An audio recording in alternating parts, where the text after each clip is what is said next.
లోకేష్ అన్న గారు ప్రత్యేకంగా ఈ సభ పెట్టుకొని ఈ రోజు రావడం జరుగుతుంది.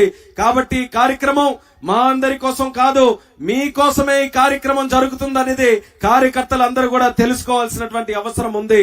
రేపు రాబోతున్నటువంటి ఎన్నికలు రాష్ట్రానికే ఒక ముఖ్యమైనటువంటి ఎన్నికలు, చారిత్రాత్మకమైనటువంటి ఎన్నికలు. 2019లోనే మనం అందరం కూడా తప్పు చేశాం. రాష్ట్రం మొత్తం కూడా మోసపోయింది. అందులో పాతపట్నం కూడా భాగస్వాములు అయ్యాం.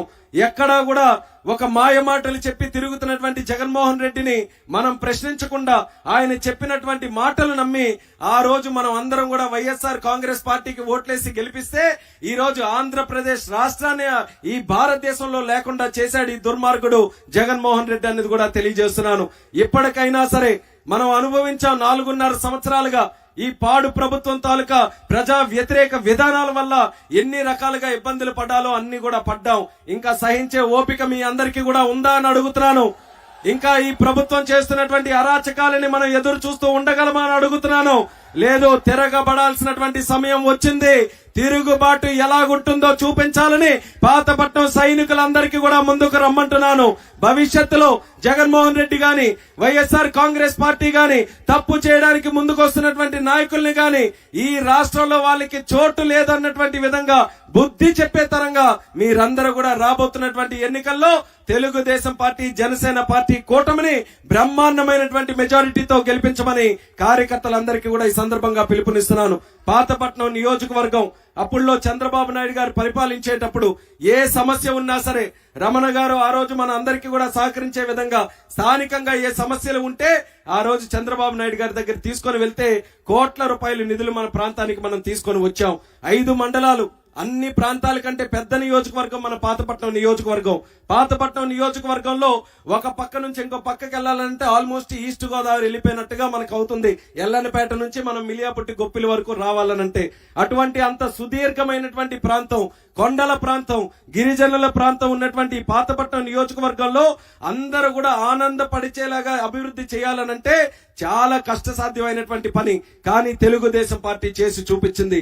అటు గిరిజనులు గాని, 5 మండలాల ప్రజానికం గాని, ఏ గ్రామమైనా సరే మన గ్రామాలన్నీ కూడా సర్వసుందరంగా అభివృద్ధి చేసినటువంటి ఘనత మన తెలుగుదేశం పార్టీదే అనేది మరొకసారి మీ అందరికీ కూడా గుర్తు చేస్తున్నాను. గ్రామాలు ఎంత చక్కగా అభివృద్ధి చేసుకున్నాం. సీసీ రోడ్లు వేయడంలో, వీధి దీపాలు గాని, గ్రామానికి కావాల్సినటువంటి అన్ని అవసరాలు, తాగునీటి సదుపాయాలు, గ్రామంలో ఇల్లులు, పెన్షన్లు, రేషన్లు, పెళ్లి కానుకలు, సంక్రాంతి కానుకలు, ఇలా చంద్రన్న బీమాలు, పసుపు కుంకుమ, ఎన్నో కార్యక్రమాలు చేసినటువంటి ఘనత మన ప్రభుత్వం చంద్రబాబు నాయుడు గారు.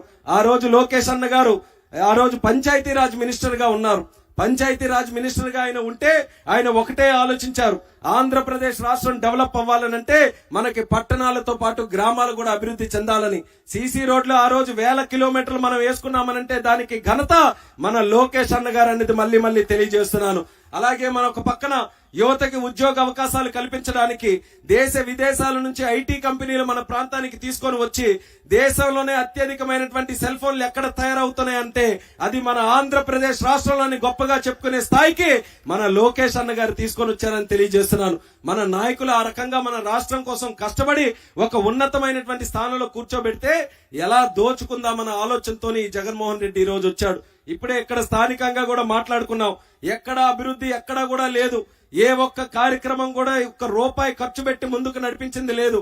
కానీ అవినీతి ఎక్కడైనా ఉందనంటే మొట్టమొదటగా హాజరవుతున్నారు. ఎంత డబ్బులు మనం సంపాదించుకున్నామన్న ఆలోచనతో ఇసుక కనబడితే ఇసుక, గనులు కనబడితే గనులు, గ్రావెల్, మైనింగ్, ఇలా ఎక్కడ నుంచైనా సరే ఒక రూపాయి సంపాదిస్తున్నారనంటే అందులో వాటా కోసం మాత్రం ఈ నాయకులు అందరూ కూడా ఎగబడి ఈ పాతపట్నం నియోజకవర్గాన్ని కబ్జా చేసుకునే విధంగా ఈ రోజు రాబందుల్లాగా అందరూ కూడా తయారయ్యారు.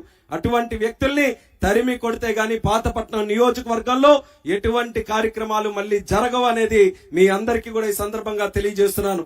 అందుకనే మీరందరూ రాబోతున్నటువంటి ఎన్నికల్లో సిద్ధం కావాలి. మీరందరూ కూడా పోరాటానికి సిద్ధం కావాలి. ఎన్ని కేసులు మీ అందరి మీద పెట్టించుకున్నారు ఇప్పటికీ. ఈ 2 నెలలు మనం ఎవరూ కూడా భయపడాల్సినటువంటి అవసరం లేదు. ఎందుకనంటే లోకేష్ అన్న గారు ధైర్యం ఇవ్వడానికి మన అందరి ముందుకి వచ్చారు.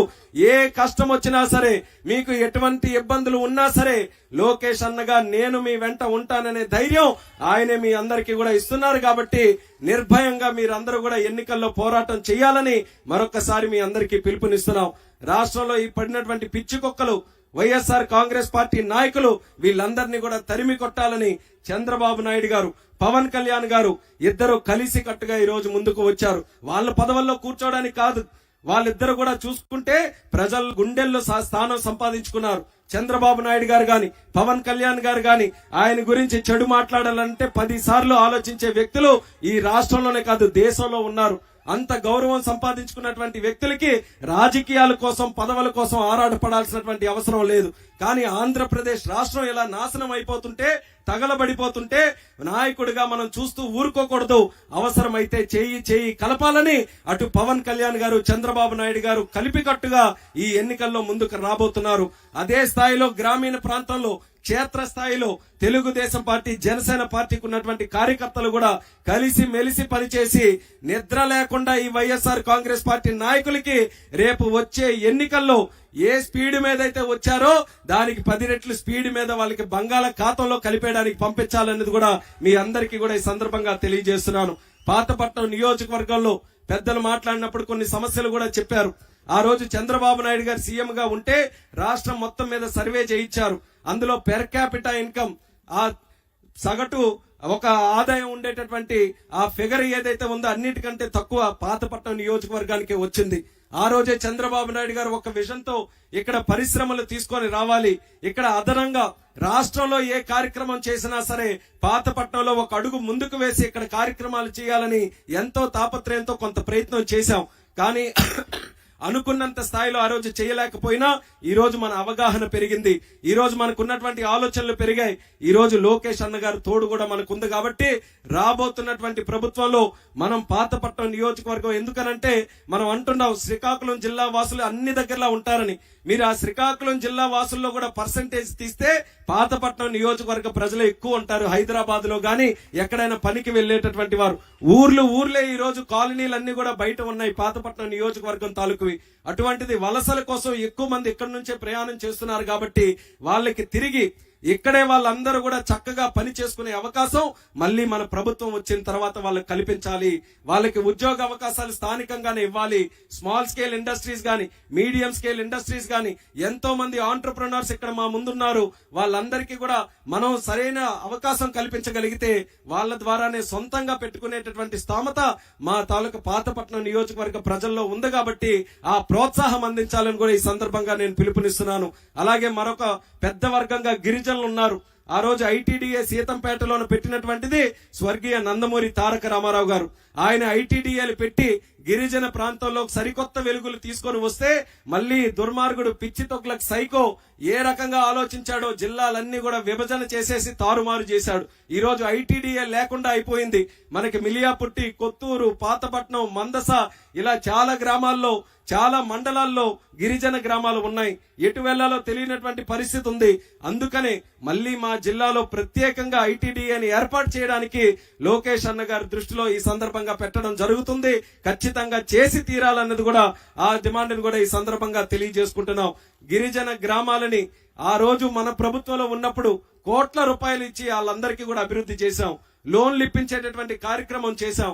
కానీ ఈ రోజు ఒక్క రూపాయి కూడా గిరిజనులందరికీ కూడా లేదు. ఆ గిరిజన గ్రామాలు చూస్తే 1 సైడెడ్ గా ఫ్యాన్ గుర్తుకు ఓటేశారు.